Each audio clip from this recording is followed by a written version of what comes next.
Hi, everybody. Today is Thursday, September 11th, 2025, and our friend Alex Krainer is back with us. Welcome back, Alex. Thank you for having me again, Nima. Good to join you always. Please subscribe and hit the like button to help us reaching more people. Alex, yesterday something so shocking happened in the United States, and we've learned that Charlie Kirk shot dead. And he was talking at the university campus. A lot of people there discussing and talking about many issues, social issues, political issues. And what has happened in the aftermath of what is his this catastrophe was everybody was taking benefit from what has happened, and some were Israelis. Those people who were supporting Israel said he, because of he was supporting Israel, he was killed. Right, left, and what's your take? What's your understanding of this? Do we have right and left anymore? Is there anything there to separate people by? I don't see that. I don't see right and left. I don't see that in Europe. I don't see that in this country that I live in Brazil. I don't see that in the United States. I think it's a so simple minded to talk to somehow judge people based on right and left. It's much deeper than that. What's your take on that? Well, I've thought for a very long time that left and right was a false dichotomy for a very long time because I grew up in the communist world. In former Yugoslavia, under the one-party communist mm, government, and we had to in school we had to study Marxism, and then I went to the West when I was 17, and the rest of my education was very much capitalistic kind, and I studied economics in university, and then I became an oil trader, and then I became a hedge fund manager. So I'm not a how do you say it? I'm not a partial to these ideological divides, but I also, the more you understand the actual issues at hand, the more you realize that they're completely false. People in the West think that they live in the capitalistic world, that places like Venezuela, like China, like former Soviet Union, Eastern countries, that they were socialist system. Actually, the systems were exactly the same. They were based on exactly the same monetary system. The differences were mainly about the division of, let's say, the nature of government spending.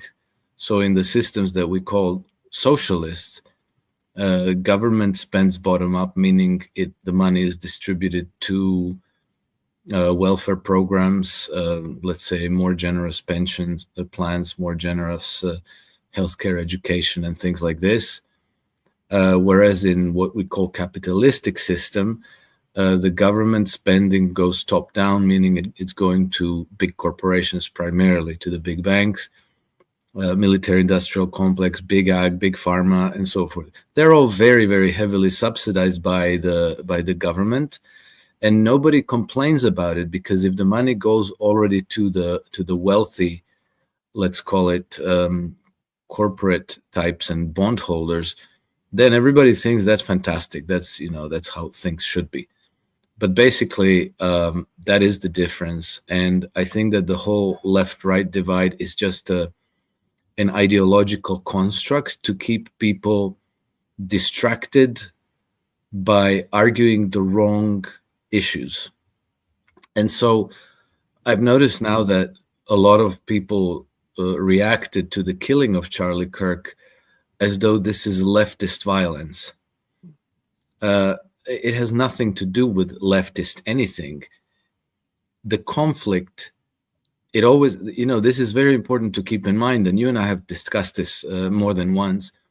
The conflict is between two systems of governance. And those two systems of governance are the oligarchic Western uh, colonialist approach, which is always directed at building an empire of colonies around the world. And then the other side is pretty much the rest of humanity, both, countries like Russia, China, Iran, Brazil, South Africa, and so forth, but also the domestic populations, because, if the domestic populations are not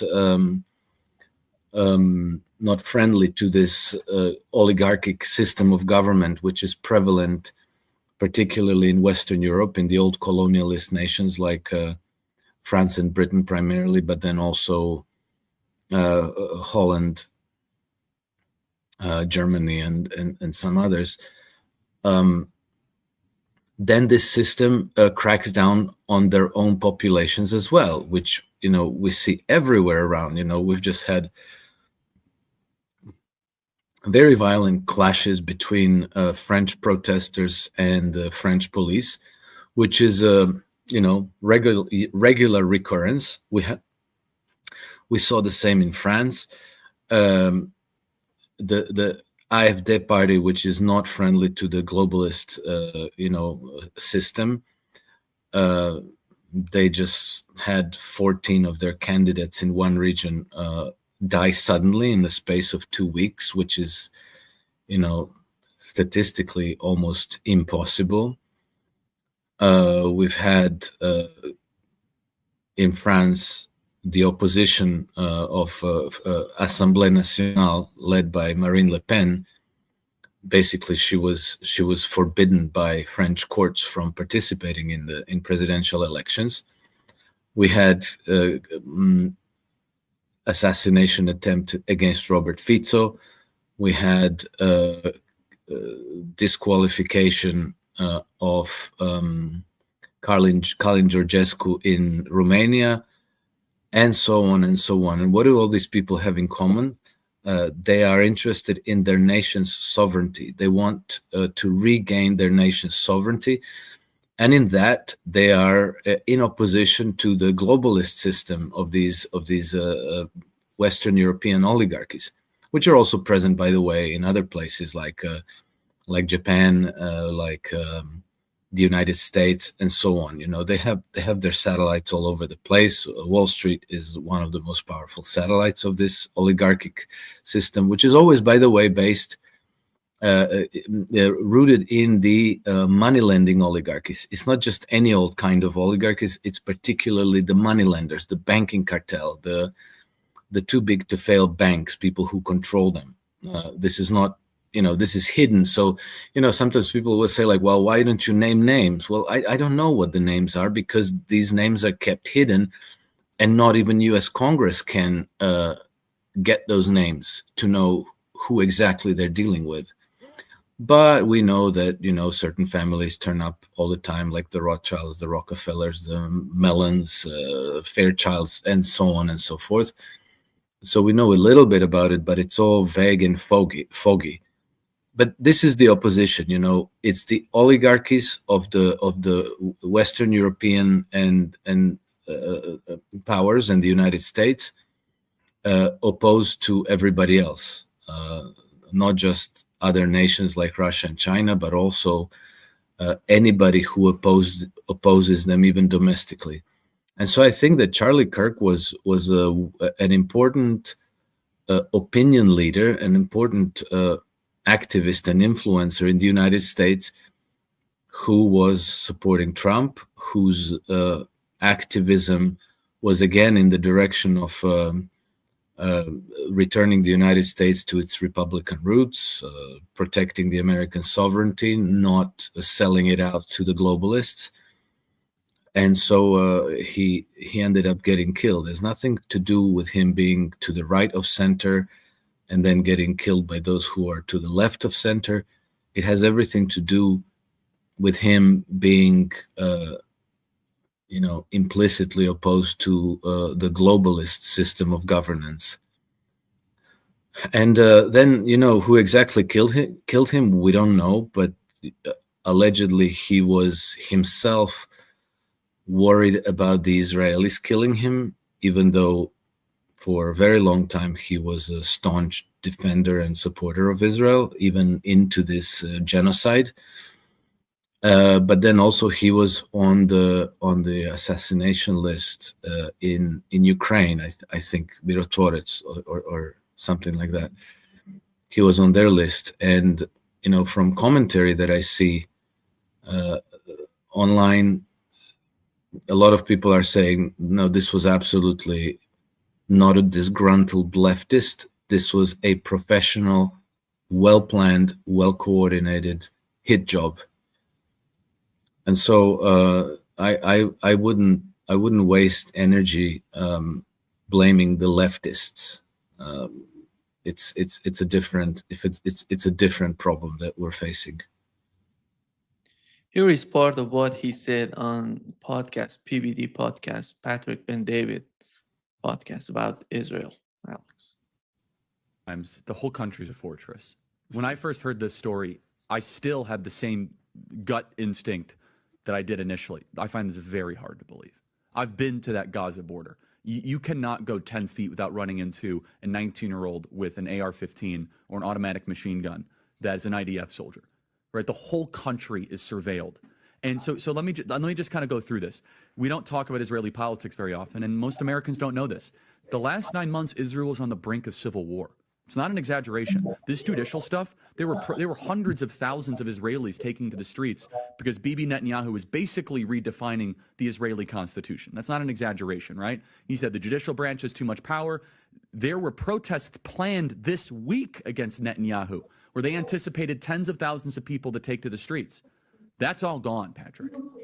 Netanyahu now has an emergency government and a mandate to lead. I'm not willing to go so far that saying that Netanyahu knew or there was intelligence here, but I think some questions need to be asked.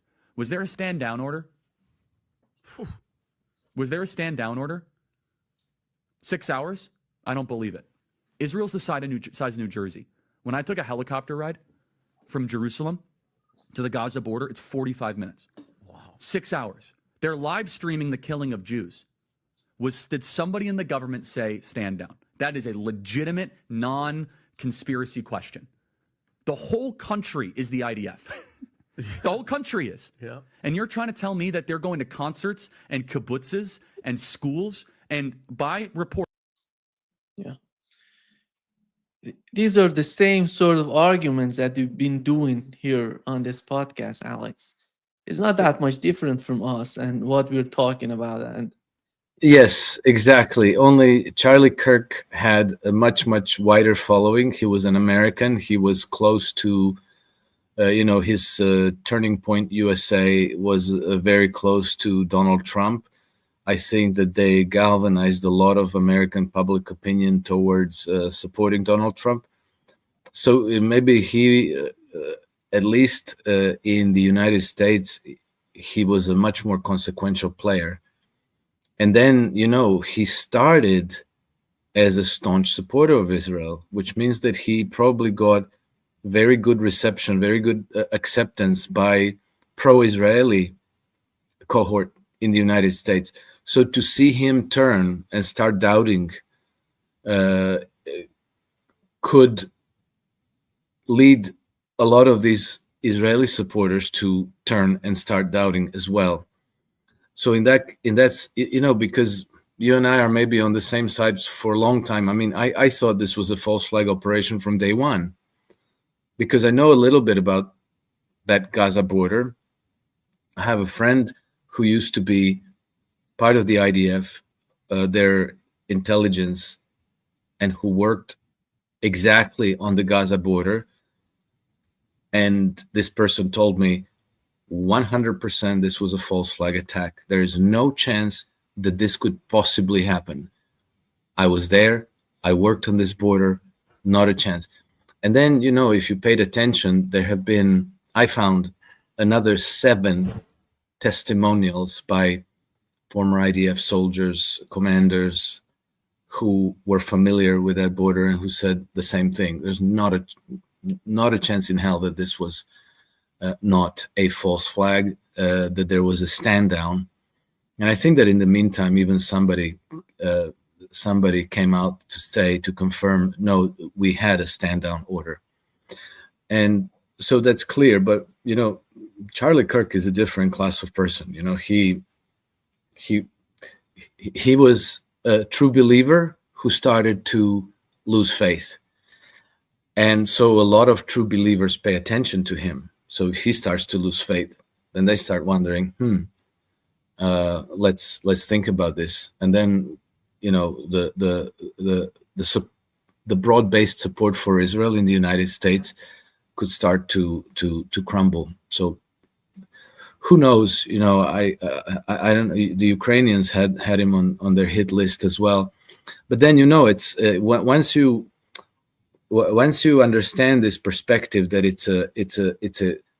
it's a conflict between the rules-based global order, this oligarchic system of governance, and everybody else, then you understand that the conflict in Ukraine and the conflict in Israel are two battlegrounds of the same war. And so it's not a surprise that the government in Kiev and the government in Jerusalem, Tel Aviv, would be equally irritated by Charlie Kirk and want him dead. Alex, just coming back, because as we talk about Charlie Kirk, there is a lot of people discussing what's going on and this right and left mindset. Today in Europe, let's assume that when it comes to Macron, Starmer, Merz, can we say who are these people? They're left, they're right. There is nothing there. Why should we go after these sort of arguments, discussions that we know that we are wasting our time? Well, yeah, you see, I just mentioned the governments in Kiev and in Jerusalem, and they're not leftists, they're fascists. And then if you look at the governments in Berlin, in Paris, in London, they also are fascists. You have in Berlin, you have Friedrich Merz, who is the former CEO of BlackRock, Germany, right? And then you have in Paris, in the Élysée Palace, you have Emmanuel Macron, who is a former Rothschild banker. And then in Britain, you have Keir Starmer, who is not a former banker, but he is a lawyer. And then he's he's the minion of Tony Blair. Tony Blair is the great eminence, the eminence grise behind Starmer government and the man who actually pulls the strings. And Tony Blair is a fixture of the City of London, which is, the global banking cartel headquarters, right? And then, after he did his premiership, after he retired from being the Prime Minister of Great Britain, he got a £5 million a year job at JP Morgan as an advisor. I don't know what he advised them for, but he did deliver them the war in Iraq with his, sexed up dossier about Saddam Hussein being able to nuke London in 45 minutes. That was Tony Blair. And I think that he was the leader. He was tasked with delivering that war. George Bush and his government, they appear to have been in charge, but I'm not convinced. Tony Blair was very, very deeply involved, and they had very close tie. The special relationship. You don't know exactly how it works, but we know that they have extremely close ties, or they did have until Trump came on the scene. With all the governments, with George W. Bush, Obama, Clinton, and Biden. Alex, we had Israel attacking Qatar, and this was somehow game-changing for the Middle East, for the geopolitics of the Middle East, with what's going on there. And it's not Syria, it's not Bashar Assad, it's not Lebanon, Hezbollah, it's not Yemen. It's one of the most important allies of the United States in the Middle East. And they attacked, they're, they failed to assassinate the leaders of Hamas. And here is what Netanyahu said. And we had the Israeli ambassador to the United States suggesting that they're going to continue with this assassination mission. But here is what Netanyahu said. They should applaud Israel for standing up to these same principles and carrying them out. And I say to Qatar and all nations who harbor terrorists, you either expel them or you bring them to justice. Because if you don't, we will. Yeah. It seems that they're not backing down. They're going to attack again and again until they can assassinate these people. What is, when it comes to attacking Qatar, and I think the gravity of what has happened is huge for the region. Your take on that, how can we understand that? How do you see the consequences of this sort of act for the United States, in my opinion, primarily? Well, first of all, thank you very much for having me listen to Benjamin Netanyahu. Nima, you always ambush me with something like that. But the man's hypocrisy is just absolutely off the charts, because Benjamin Netanyahu is the godfather of Hamas. He has, in fact, coordinated with Qatar for the funding, and he has pressured Qatar to continue funding Hamas, even when the Qataris actually had cold feet and didn't want to continue funding Hamas. So now he's there fulminating against Qataris for harboring terrorists. That's exactly the organization that you brought to life, Mr. Netanyahu, and you insisted on continuing to fund them. For what reason? To preempt the formation of the Palestinian state. So he wanted to fund a group that they wanted to turn into, jihadi fanatics, or they predicated them as such. They wanted such a group in order to say, well, there's nobody to negotiate with, and then to make sure that the Hamas and Fatah in the West Bank didn't talk to each other, that they were on hostile terms to each other. But regarding Qatar, one thing that is, for I don't know what reason exactly, is consistently overlooked in the Western mainstream media, is that Qatar is a very close friend and ally to the British foreign policy establishment and the British government. Qatar has 2 air bases that it uses in Britain, where Qatari aircraft pilots are trained by the RAF pilots. I think that Qatar is pretty much the only country in the world that has 2 military bases available to them in England, in Britain, sorry. And they are very close. They very closely cooperate in terms of sharing intelligence. And Qatar has been, the home base for this part of Hamas leadership that didn't really live in Gaza. They lived in Doha in a lap of luxury. People like Khalid Messal, Ismail Haniyeh, and the like, they traveled around on private jets, spent time in 5-star resorts. They didn't share the lot of the Palestinian people in Gaza. And when the attack happened on Tuesday in Qatar, my initial gut feeling was that this was an attack on Trump. And, my first question is, who benefits from this? And it's not Trump. As much as people like to hate Trump, this was potentially a fatal blow to Trump's credibility. because this was not the first time he fell into this trap. In July, Trump administration was negotiating with the Iranians, and then the Israelis attacked Iranian negotiators and killed a bunch of them. So this was the second time he fell into the exact same trap. Anyway, as I was wondering about that, then came out the news that there was a British Royal Air Force surveillance aircraft that was circling Doha for hours at the time when the attacks happened. And then we also saw that Trump was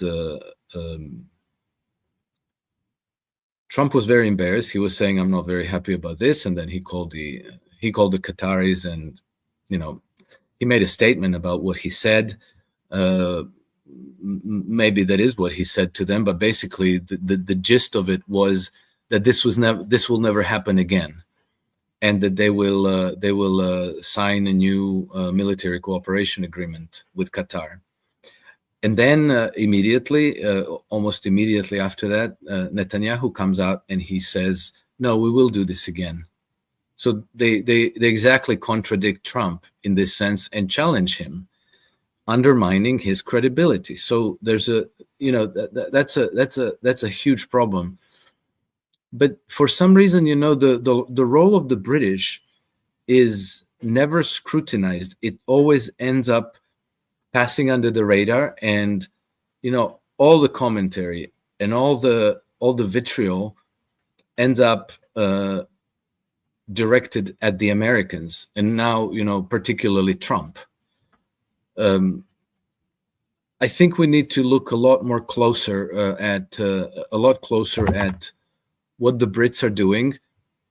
It was their surveillance plane that was flying over Doha, in the very same way that British Royal Air Force surveillance plane fly over Gaza almost every day. And we know that they share intelligence with the IDF in real time. Presumably, they're providing them targeting intelligence so that the Israelis know where to drop the bombs. And so, to my mind, that could be exactly the same reason why the Royal Air Force plane was flying over Doha on Tuesday. So, people unloaded on Trump. In part, he deserved this because he didn't play this very well. But I think that the British role has to be scrutinized a lot more closely.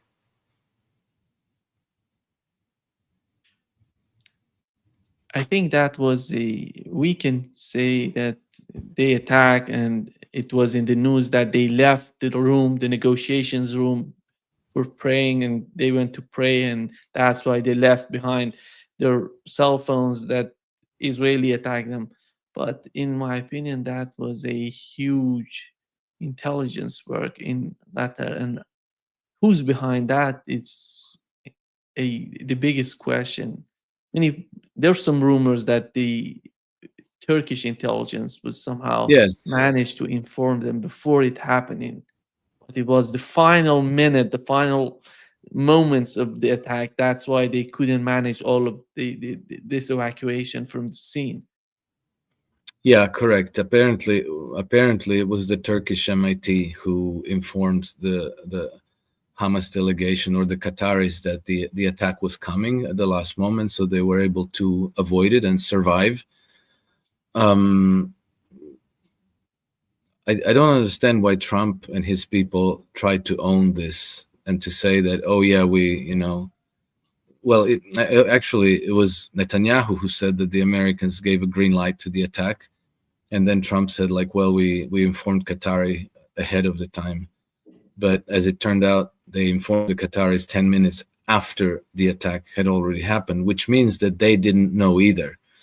They were taken by surprise, meaning they got ambushed by, I presume, by the Israelis and the British, and it potentially destroys Trump's credibility, because who will now negotiate anything with the Americans, with his administration? You're putting your life at risk if you negotiate with them. And even if Trump is not doing it, even if it's not Trump or Hegseth or how do you call it, Marco Rubio or Witkoff, but maybe their administration is so infiltrated by spies and informants that they can't, they can't even negotiate anything with anybody without the Brits or the Israelis knowing about it.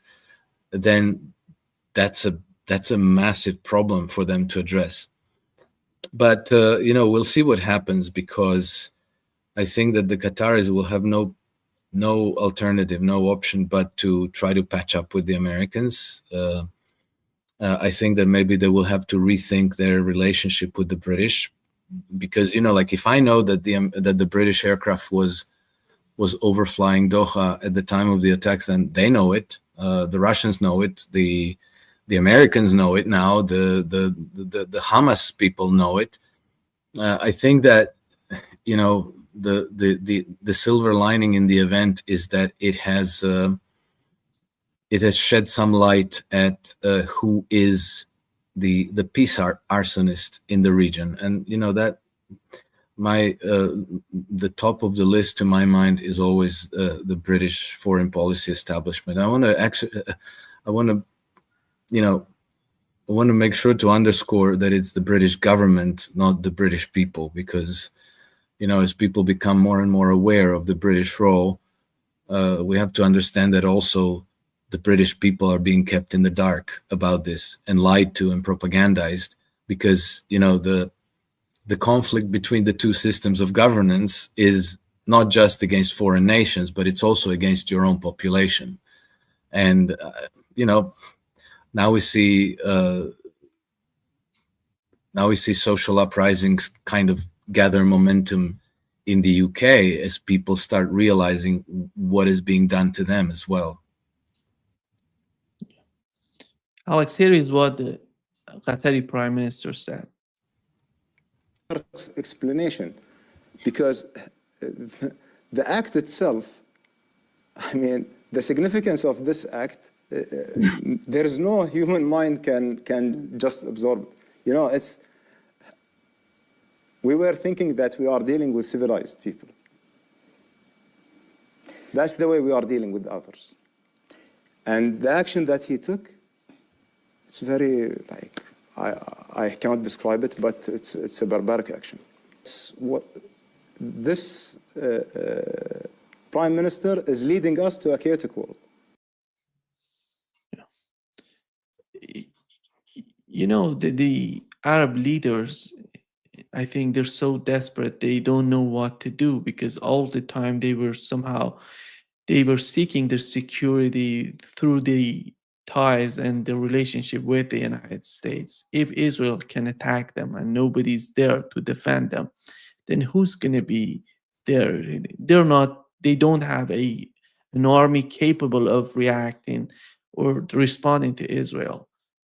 So I yesterday heard that Qatari Prime Minister or the officials in Qatar said to Witkoff that they're seeking alternatives to the security of the United States. They may seek in China or Russia, I don't know, other places. No, obviously, because I think that this is now the culminating moment of the maybe it's an inflection point, not the culminating moment of the transition from the British model of security or insecurity on the Eurasian landmass, which has always been shaped in the function of divide and rule. So you always pit neighbor against neighbor, and you arm them both and you give them loan to the both, and you always make sure that when one is a bit more powerful than the other, you support the other to, it's called the balance of power approach, right? And this has resulted in over a century of war on the Eurasian continent. And what the Russians and the Chinese are trying to do is they want to reset this security architecture, so to have a century of peace, or permanent peace on the continent. And Israel was created on the in the Levant, in Palestinian territories, exactly for the purpose of keeping the region constantly destabilized, constantly on the verge of war or at war. Just in the last 72 hours, Israel attacked 6 of the countries in the region. 6 in 72 hours. Nobody bats an eyelid. A few drones fly from Russia or from Ukraine over into Polish airspace, and people's heads explode. This is like an unforgivable affront. The barbaric Russians, look what they're doing. Israel bombs 6 of its neighbors in 3 days, and everybody thinks that that's just normal because Israel has the right to defend itself, and they can do whatever they want. They can kill other people's negotiating teams, their governments, their prime minister and the whole cabinet. In Yemen, they can bomb Iran's embassy in Syria. They can do whatever they want, and nobody cares. And so, an impartial analysis of these things already in 2012 in the United States, in cooperation of all 17, I think it was 16 at the time, all 16 intelligence agencies of the United States came to the conclusion that the existence of Israel is antithetical to U.S. interests in that region. And so now this is becoming obvious, and unfortunately, there's a lot of myth, there's a lot of entrenched thinking where everybody thinks that, the United States is subservient to Israel. That's not the case. That Donald Trump is somehow devoted to Benjamin Netanyahu, and that he will do whatever Benjamin Netanyahu says. I don't think that's the truth either. But I think that we're coming to the point where things as they are now are unsustainable, and it's becoming obvious even to the public in the West, in the United States, and in the Western Europe, and it's becoming very, very obvious to all the regional powers. And so now, given that the United States can't really act against Israel, because as we saw, the US Congress is practically owned by Israel. If Benjamin Netanyahu comes to the American Congress today, after 3 years of genocide, and gives a speech, all the congressmen and women, like clapping seals, will give him 50 standing ovations. And half the offices, who knows, maybe more, of congressmen in U.S. Capitol, they have Israeli flags there and plaques saying, we stand with Israel, we support Israel, etc., etc. So you can't, politically you can't challenge Israel head on, but I think that the realignment is already taking place. And, we just had, days ago, we had SCO summit in Shanghai, in China. And the world is realizing that this is the security architecture that they have today is a way for them to be permanently at war, to be targeted at any time of day and night by the Israelis and, their Western supporters. And so they have to, A, they have to make nice with their own people in their countries, and B, they have to talk to the Chinese and the Russians and to the Iranians, because Iran is now the new cornerstone of the future security architecture for that region. Alex, based on what you've said, it seems that the United States is trapped in 2 of the most important British projects, one in Ukraine and the other one in Israel. And I would argue, even with the case of Iran, they're talking about hostages in 1979, 1980. It doesn't make sense anymore to talk about it. because of what's going on. The roots of the problems between Iran and the United States, that I think it's come from some sort of hatred they have toward Iran as well. These people that you've described, they're behind the scene. They don't like Iran because Iranian oil was in their hand. They had it all. And yes, correct. And the Americans came into the game much later. They came into the game after World War II. The British have penetrated Iran already at the beginning of last century. So in the very early 1900s, the British already went to Iran and wanted to secure Iranian oil reserves for the exploitation. And so it was the British who had practically control over all of Iran's oil production. And, then at some point they were losing control there. And somehow, which is a huge mystery to me, they managed to get the Russians, the Soviets, during Stalin's government, to help pacify Iran for them. And so practically 1 month after the beginning of the Operation Barbarossa, which was July 1941, in August 1941, so a month later, the Russians sent about 100,000 troops into Iran to occupy the north of Iran, while the British controlled the south of Iran. But in the end, the Russians ended up withdrawing and leaving leaving Iran over to the British. And then, they established the British Iranian Oil Corporation, and they practically took Iranian oil for free. I think they left less than 9% of royalties to Iran. Almost all the value of Iranian oil was flowing to the British, the company that is today BP. So that was Anglo-Iranian Oil or something like that. And it was only after World War II that the Americans kind of elbowed their way in there, and then they've been sharing it. And they also, when Mossadegh came to power, he wanted to nationalize Iranian oil for the benefit of the Iranian people.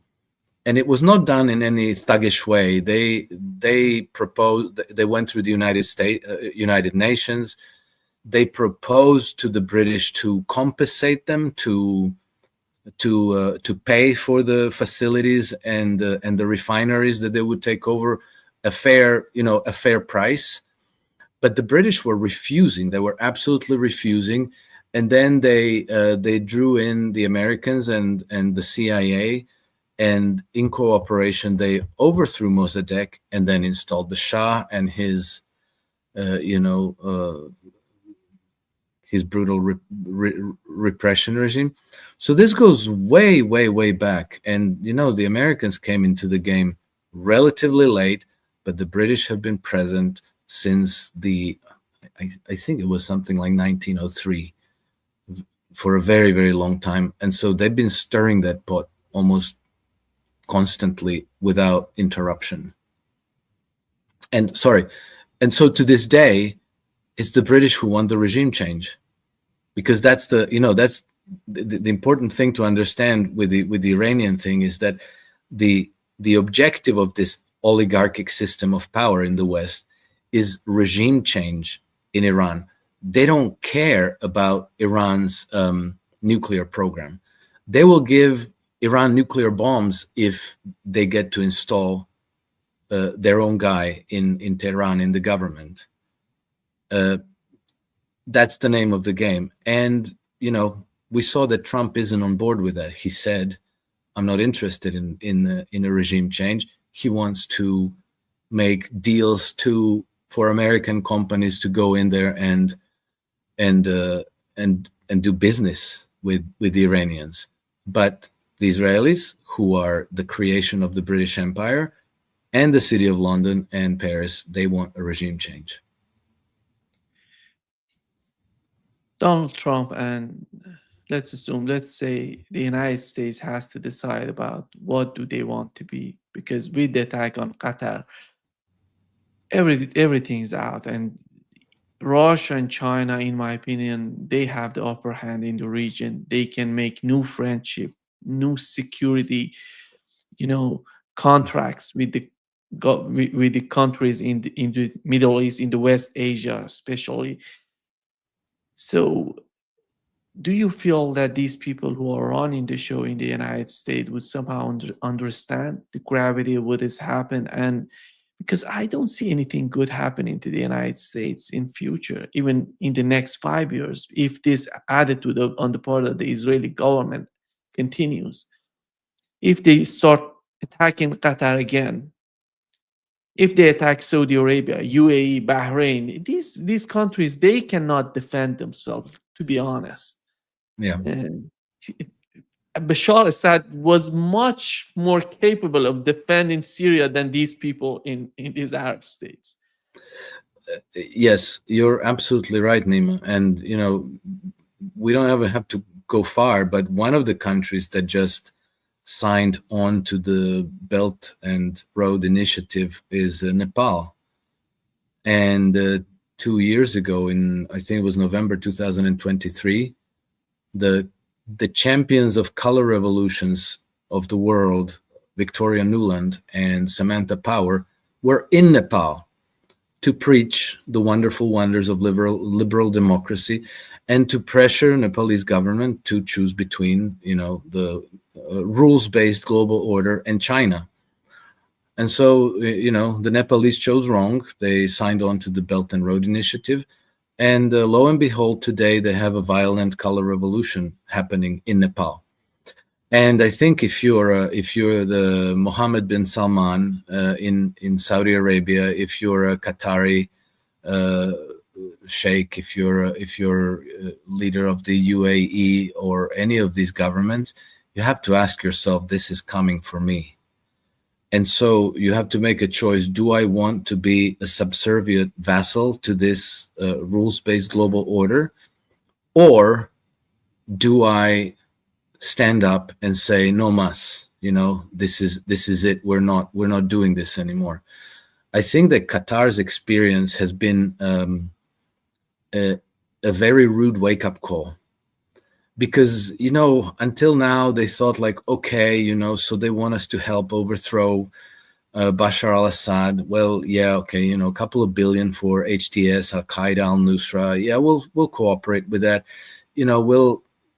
We just want to be at peace. We have their military base here. We can't do much. So, but, I think it's very interesting that Trump has now proposed a military cooperation agreement with Qatar, which is something that the British have, but apparently the Americans don't have.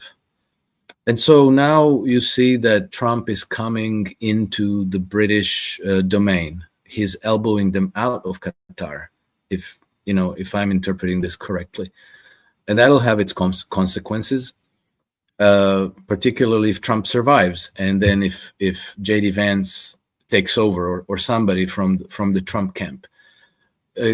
Then the British are going to start to get squeezed out of the region.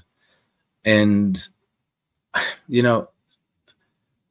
I understand that a lot of people think I'm giving Trump too much credit, that he's playing some kind of a 5D chess. And I do sometimes doubt that maybe I am, and maybe they really are as dumb as they appear. But I also look for clues to the British and to the Europeans in general and to the Russians. And so that kind of confirms to me that maybe my hunch is right, because the Europeans are absolutely hysterical against Trump. They hate him. And, it's in their media every day, all the time. And then the Russians, quite to the contrary, they are supportive. The Russians do their homework. They know what they're dealing with. They're dealing with it every day. And so, Vladimir Putin said that when he was at the Eastern Economic Summit in Vladivostok, he said that during the during the Shanghai Cooperation Organization summit in China, that he informed his partners there about the Alaska summit in August, and that the news were very, very well received. And he said that nobody uttered a word of criticism against Donald Trump. And then we had Kirill Dmitriev, who posted two very interesting things in the last few days. And one of them was, he circulated two images. One was like an animated cartoon of three animals sitting around the table and sharing tea as friends. And so one was the tiger with Indian flag above him, one was the bear with the Russian flag above him, and one was the panda with Chinese flag. So the implication was friendship between Russia, China, and India. And then below that image, he had the same, only there was also an eagle in the picture with a US flag above him. And he posted this on his Instagram, where he has mostly Russian followers. And the picture says, which picture is better? His post says, which picture is better? The one that includes the United States or the one without the United States? And he posted on X that 77% of his Russian followers chose the picture including the United States. And then there was also, remember Trump a couple of days ago, no, not a couple of days ago, at the end of August, I think 30th of August, Trump posted a picture of himself like this with his hand, and above his left hand he had Q+, the QAnon. And then above him it said, nobody can stop what's coming. And then below it said, the world will soon understand. So Kirill Dmitriev reposted this picture. And he also, I don't know if it was the same post or a different post, but he said, Donald Trump and Vladimir Putin will prevent the outbreak of World War III. He didn't say should, could, might. He said will. And, just so people understand, Kirill Dmitriev is not just a random Russian. He's head of the Russian, he's head of the Russian Sovereign Wealth Fund. He's the key advisor to Vladimir Putin on questions of economic development. And he was one of the people who was in Alaska to meet for the meeting between Donald Trump and Vladimir Putin.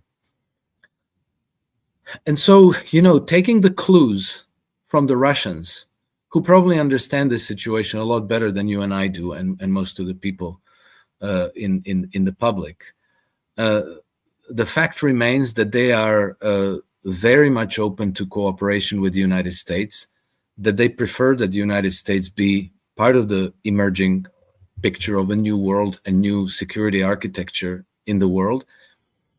And the fact that Kirill Dmitriev said that Trump and Putin will prevent the outbreak of World War II, I think, I don't know, but I tend to think that that's a very important statement, and that it wasn't made randomly, that it was made very deliberately.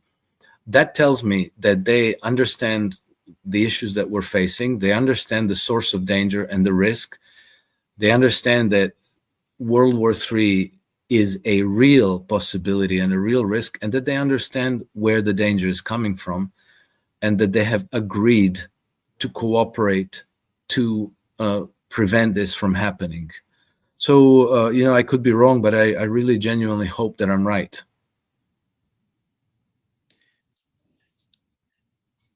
Alex, the war in Ukraine has transformed the Russian army. Look at the Russian army today and what it was before the conflict in Ukraine started. It's not even comparable. Let's assume this proxy war put them in a better position politically, geopolitically, militarily, everything, in each and every aspect. why does Russia need to go over Poland? And they're trying to. I talked with yesterday with Alistair Crook, with Scott Rader, everybody in the alternative media. They believe that it was a false flag operation. Seems one of those last moves before everything's coming down, because if you're not capable to continue the conflict in Ukraine, the manpower, the weapons not going the way that they were going to Ukraine before. So what else do you have? You need a false flag operation. You need a new sort of attitude. Go ahead. Yeah, exactly, Nima. This is, and this is something that many of us have been anticipating and predicting, that in some way it'll become necessary to stage a false flag attack somewhere in Europe in order to, galvanize the unity of the Western Bloc, of the collective West, the coalition of the willing, if you like, to all rise up, come together, and go to war against Russia, because that's the only hope they have left. And, the same thing happened in Syria in, I think, 2015, when Bashar al-Assad was finally on the verge of winning the let's call it civil war, although it wasn't. And then suddenly he decided to stage a chemical attack against his own people, which was very obviously staged with the involvement of the white helmets and the Western media. And again, the objective was to try to rally the West to come to the aid of al-Nusra and al-Qaeda, and to finish off Bashar al-Assad's regime. But remember, it didn't work. So at least for another 8 years, Bashar al-Assad survived and remained president of Syria.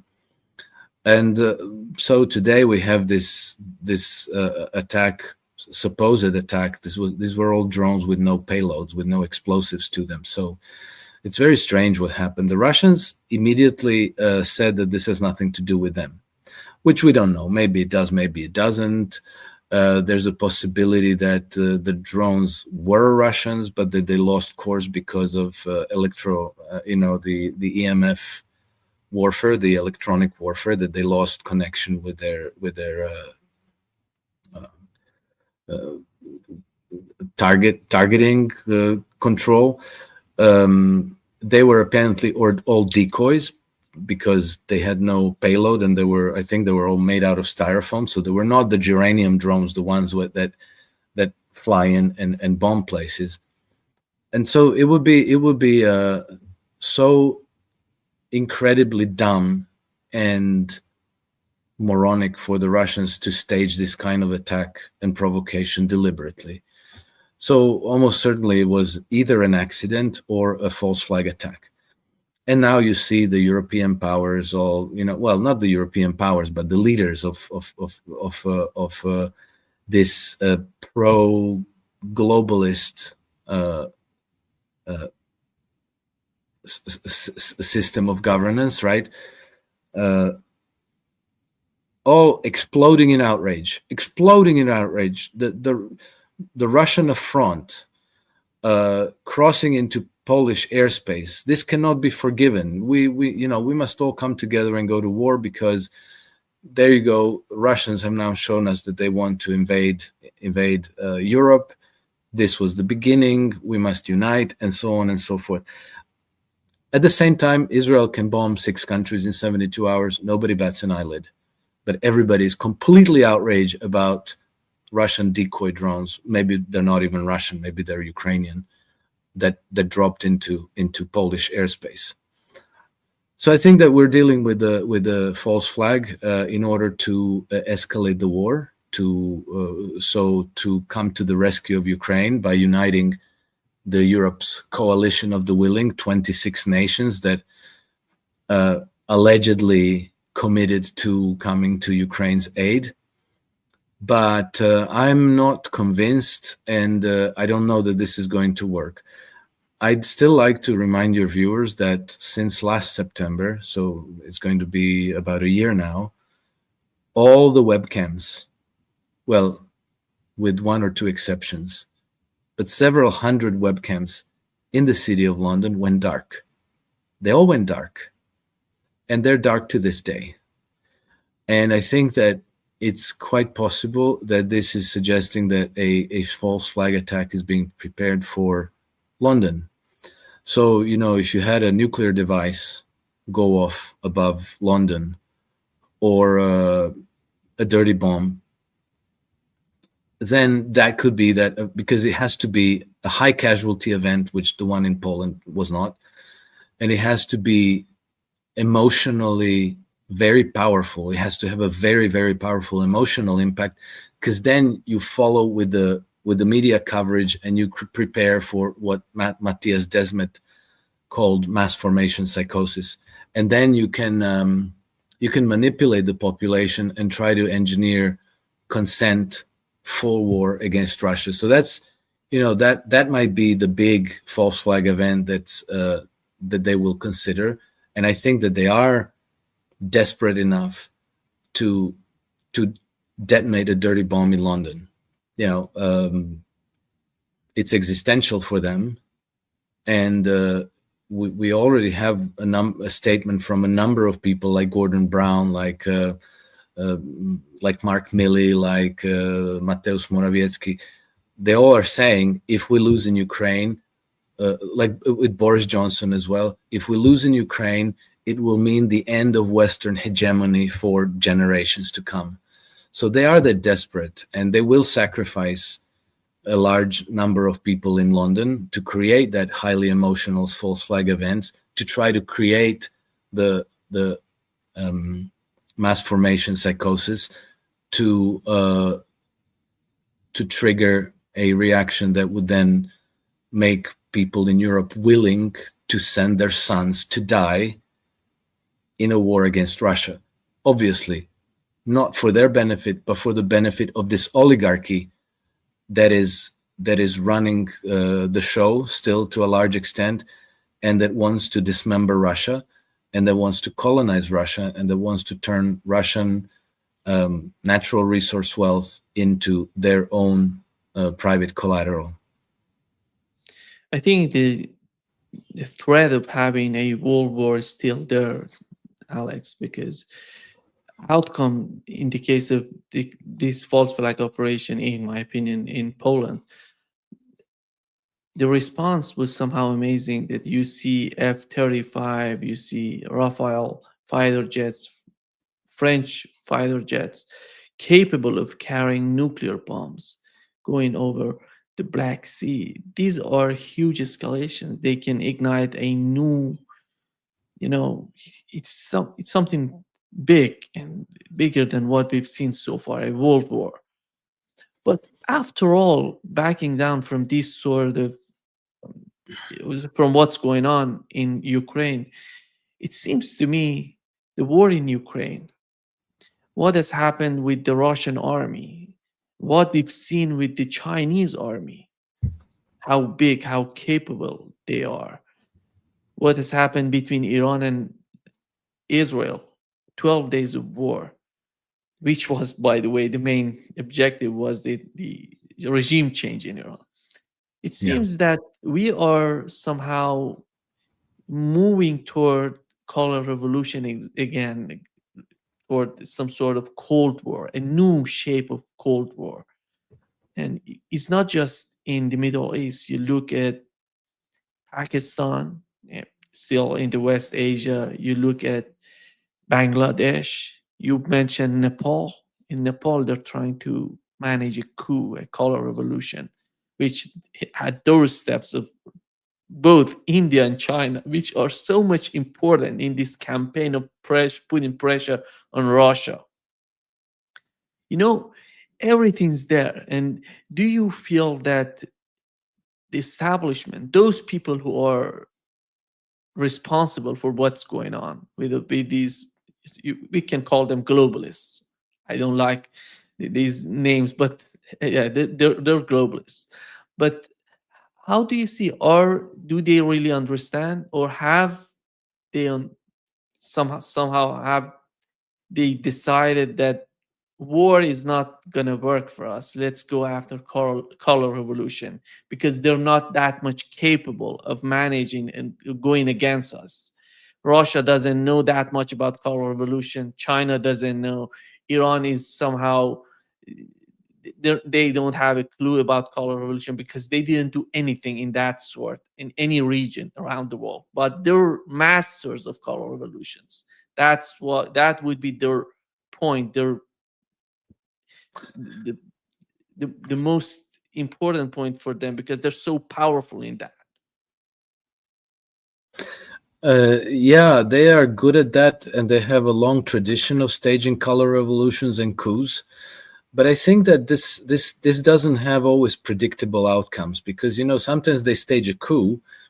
Well, for example, in Iran they did stage a coup against Shah Reza Pahlavi, and they brought Khomeini from Paris, but Khomeini turned against them. So it wasn't, it didn't have predictable outcomes. And then they had, they changed the government in Pakistan. They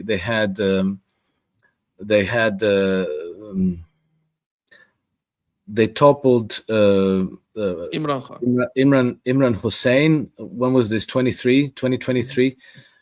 But now the government of Pakistan is not exactly an ally. They have a huge problem with Pakistan. They regime changed Bangladesh. We'll see what comes of that. So I think that the color revolutions themselves are, you can take down the government that irritates you, but it's not a guarantee that the next government is going to be exactly obedient to you. And even, they helped the color revolution in Ukraine in 2004, but it didn't work because they put Viktor Yushchenko in power, who was he was about as popular in Ukraine as Keir Starmer is in Britain today.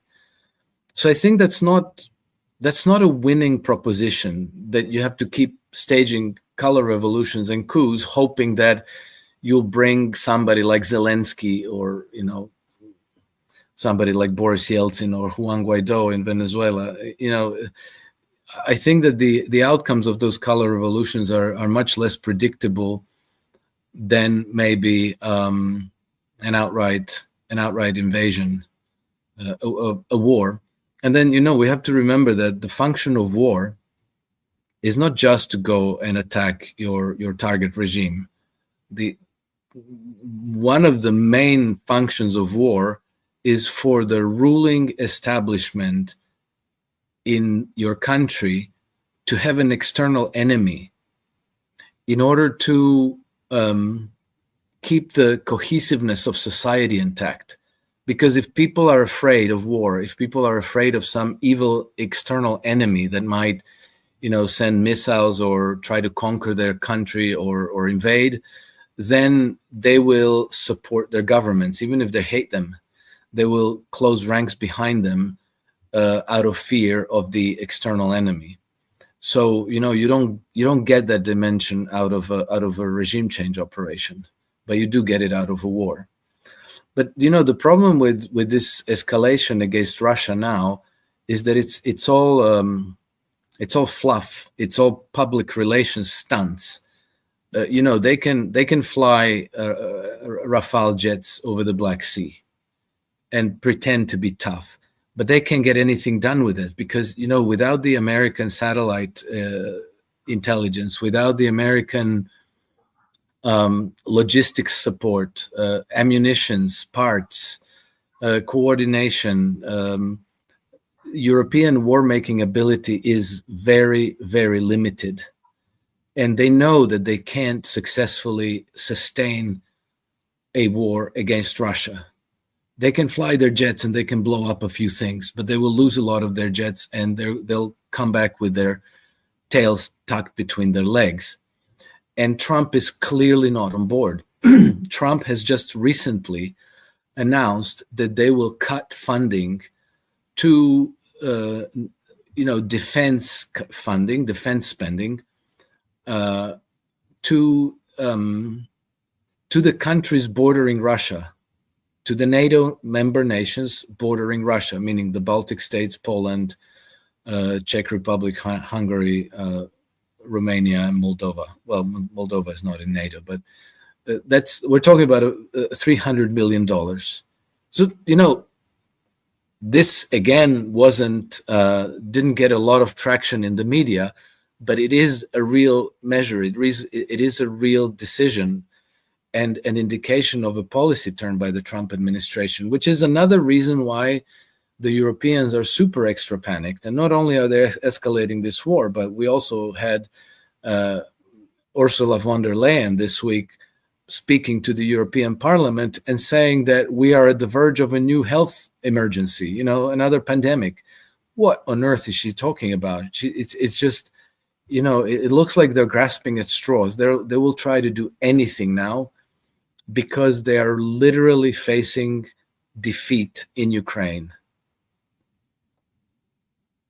Trump administration is trying to do is putting a lot of pressure on them. And with the case of India and Turkey, Donald Trump is saying to Europeans that not only you're receiving directly oil and gas from Russia, but also you're receiving from India and Turkey. That's why the main, after all, after more than 3 years of the war, we are approaching 4 years of the war, Europe is receiving the most Russian oil, Russian energy. Yes. Yeah. But, that's not going to go away. That's just the reality of how things are. I was in Croatian military during the war in the 1990s. And I remember that we traded with the Serbs a lot. We were fighting the war against the Serbs, but when they needed oil, Croatian refiners delivered oil to them and sold it to them. And we even had, a friend of mine told me the story where he was positioned, and he said they were in the middle of, there were Serbian position, Croatian positions, and Muslim positions. And so there was the fighting erupted between the Serbs and Muslims, and Croats were just there, but they were not engaged in this fighting. And so one day the Serbs called the Croats and they said, well, we ran out of mortar shells. Do you have any? And the Croatian command told them, yeah, we have them, but we're not going to give it to you because then you're going to shoot at us. And then the Serbian commander said, no, we need them to shell the Muslims. You have our word, we won't shell you. So the Croats said, well, okay then. So they sold them a shipment of these mortar shells, and then they shelled the Muslims, and they kept their word. They didn't shell the Croatians. But things like this happen in war. That's the reality of how things are. So, the fact that the Europeans are so desperate to destroy Russia, but they're still buying oil and gas and who knows what else from Russia, that doesn't surprise me. Maybe they have to tear off the labels and have the Indians buy it and then import it, indirectly, even if they pay higher premium. But these kinds of things are going to happen all the time. War is not hermetic, and it's not all encompassing. Certain commercial arrangements still function as though nothing is happening. I think that's just normal how things are. Thank you so much, Alex, for being with us today. Great pleasure as always. Pleasure. Thank you. Until the next time, Nima. See you soon. Bye-bye. Take care.